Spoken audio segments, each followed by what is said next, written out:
This video is brought to you by Miniature Market.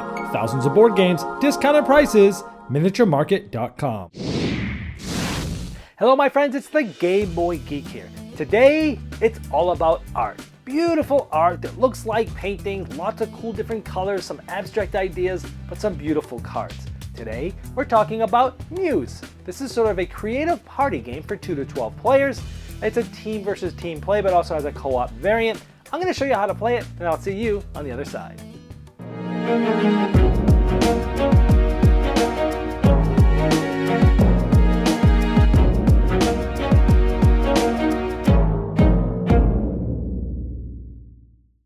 The goal of the game is to be the first team to claim 5 masterpiece cards that look something like this, and you'll do that by winning rounds throughout the game.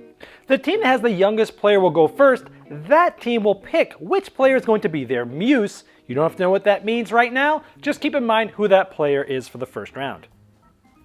Now the team to the left of that youngest player's team who already selected their muse will draw 6 masterpiece cards and 2 of these yellow inspiration cards. Now I have these cards laid out here face up, but that team would not do that. This is for the video purpose only. The team that draws these cards keeps them and looks at them together without showing any other teams.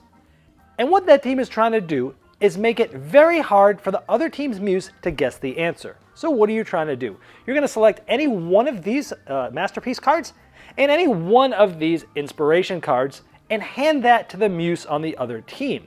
But you're trying to make it very hard. So this one says, name a fictional character from any published work, and this one says, make sound effect without using words.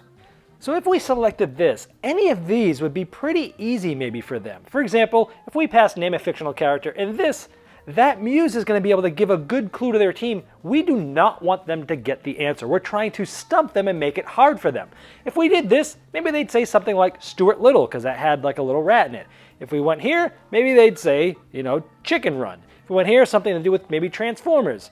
Here, something to do with, Babe the Pig, or so on and so forth. So there's not a lot of good clues here. Here you might say, Mary Poppins or something. So this might be pretty easy for these. Now making sound effects, let's kind of think about this. Which one of these would be the hardest one to get when that player makes the sound effects? It's also important to note that when we select the card and the inspiration to go with it, they're only seeing the card we pick and that. They're not seeing the other ones to give the clue. So they don't know what the context of all the other cards are, but we do. So we decide to pick this card and this inspiration. So each of those cards gets passed to that team who started the game as the muse. You remember the youngest player's team. That muse will secretly look at these without showing their team members. Now you're sitting close together on the same side of the table, so be careful not to let anybody else see these cards as the muse. The muse looks at this and tries to come up with a clue that will allow their team to guess this card once all the other ones from this round are revealed with it. So their muse decides to give the clue and goes like this. At that point, the card that is the clue and all the other 5 cards are shuffled together and then they're revealed to everybody. Now, if it's your first time playing, we recommend using the inspiration card face up with all the clues, which will make it a little easier. After you're familiar with the game, when you reveal all the clues, you do not show the inspiration card. Now they can ask the muse to say their clue again, and they might do it by going whoosh. And everyone on the muse team, except for the muse of course, is trying to talk out loud, trying to figure out, well, which card are they talking about? That whistling sound, it maybe, definitely isn't the chicken, let's remove that one. It probably isn't that one, let's remove that one. And they're continuing to talk and they're saying, it could be this, it could be all the weapons flying through, it could be the water. This one, it could be the wind and just the clouds blowing through, the balloons going up. Here it could be all this smoke coming back here. Here it could just be, this thing going in the wind. And there's lots of good choices here, but which one is it? Eventually they'll come to a choice and they'll select a card. Now, as the muse's team is trying to select the card, the muse themselves cannot give any clues. No verbal clues, no pointing, no facial clues, no non-verbal clues. They cannot do anything, just sit still and listen. Let's say they really think it's this one. At this point, the muse reveals which card was the one they were talking about, and the muse goes, nope, it was this one, and usually you tell each other why, and a good discussion comes up. It's not necessary, but it's a fun part of the game. After you're done having fun conversing, the actual clue card goes to the team that got it correct. In this case, it was the other team, not the Muses team, that tricked them, so they get to keep this card. If the Muses team got it correct, they would keep this card. You're trying to get 5 cards to win. Next, the team to the left of the team that was the Muse in the current round will now select their Muse, and the team that was selecting the clues for that Muse will also go to the left. With 2 or 3 players, you play a cooperative version of the game. Players will take turns being the Muse, and the other player or players take the role of the artists. The Muse, on their turn, will draw 1 Masterpiece card and 2 Inspiration cards. They're going to choose 1 Inspiration card and come up with a clue for this, but they're trying to make it so that the other player or players actually get it right. So let's take this one. Name a non-fictional mode of transportation. And I'm looking at this armor, and I'm thinking, in this clothing, and I'm thinking old times, and I'm thinking a horse. So I'm going to select this and say horse. Then the Muse will take 5 more of these Masterpiece cards and shuffle it in with the clue card and then display them. And in this game, you actually do display them all on the table as I'm showing here. And again, if it's your first time playing, it's okay to put the clue card there, the inspiration card, but if you've played the game before, you'd want to take that out to make it a little bit more difficult. So here we have, we're looking at all this, and again, the Muse cannot give any verbal or non-verbal clues, and the other player or players are trying to figure out which one has to do with a horse. If you get it correct, you put this card in front of yourselves. If it's incorrect, you set it aside. If you can get 5 cards before 3 are set aside, you win. Now the best way to get a feel for this game is to watch somebody try to give a clue. My wife's about to try to give a clue of a face that's on the card. Just watch. Okay. It's gonna be a second. I missed it. Okay, wait. I'm trying to really hold it. That was good. Okay, wait.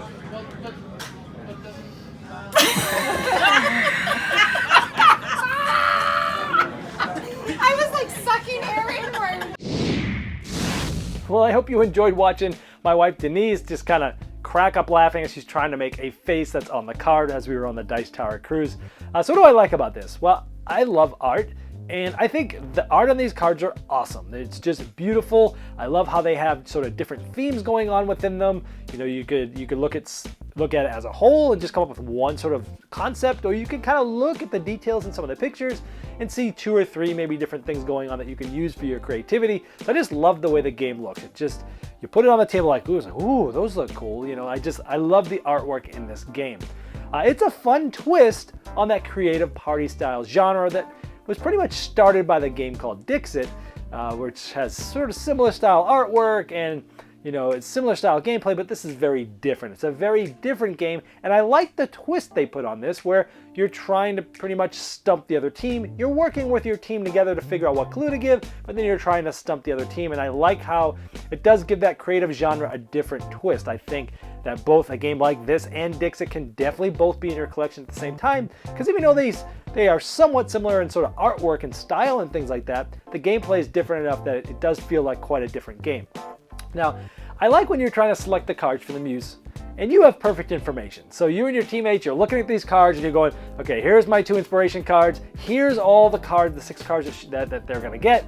Now what can we do that will be hard? If we say this and this, then no, I think they'll be able to say this. If we do this or this, they'll be able to say that. But I love how like you can get clever. And since you have perfect knowledge, it's really cool because you can look at those cards and go, you know what? Let's give them this inspiration and these sets of cards, because they're gonna get, they're gonna look at this card and they're going to say something that we think they're gonna say, like ocean, as I showed in the video.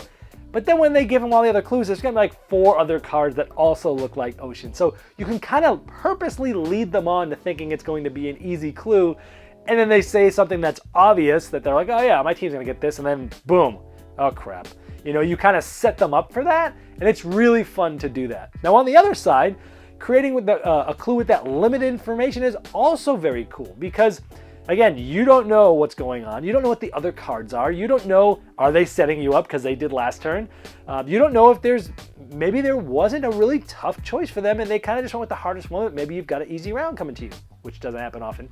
And so you're trying to look at that with limited information, you the Muse, and you're trying to figure out, okay, what's the best clue that is as specific as possible to this card so that if other cards that are similar to it, they're going to know it's this one. You got to think creatively.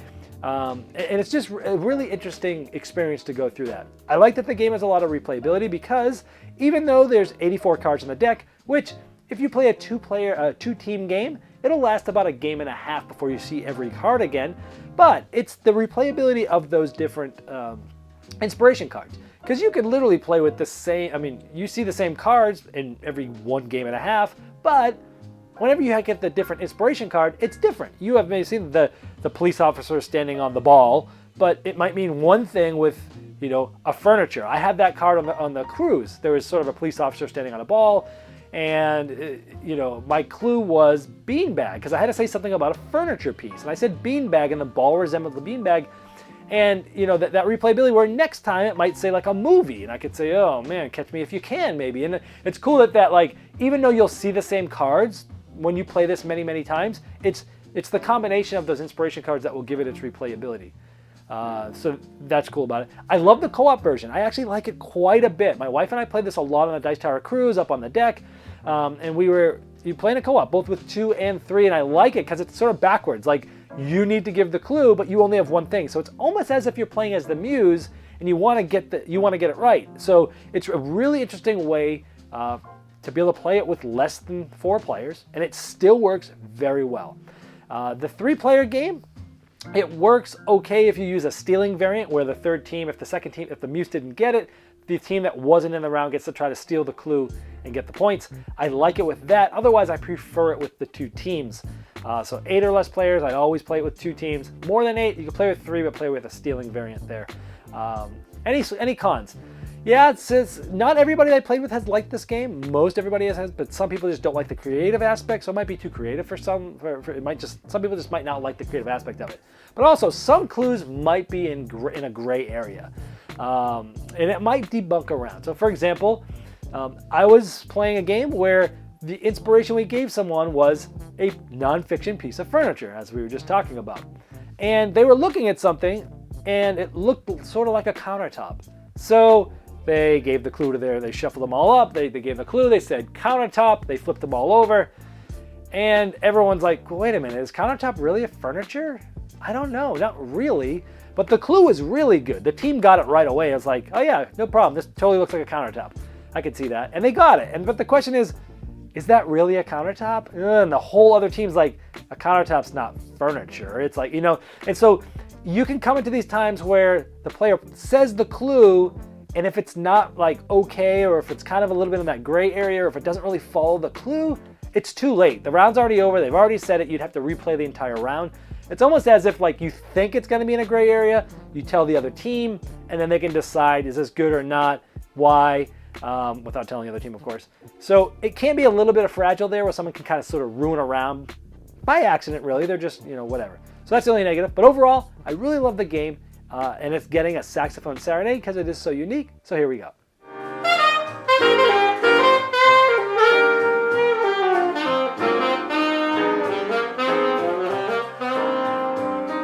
This video was sponsored by Miniature Market's Review Corner. The Review Corner features podcasts, video, and written game reviews by gamers for gamers. Miniature Market, the online gaming superstore. Thousands of board games, discounted prices. Check them out at miniaturemarket.com.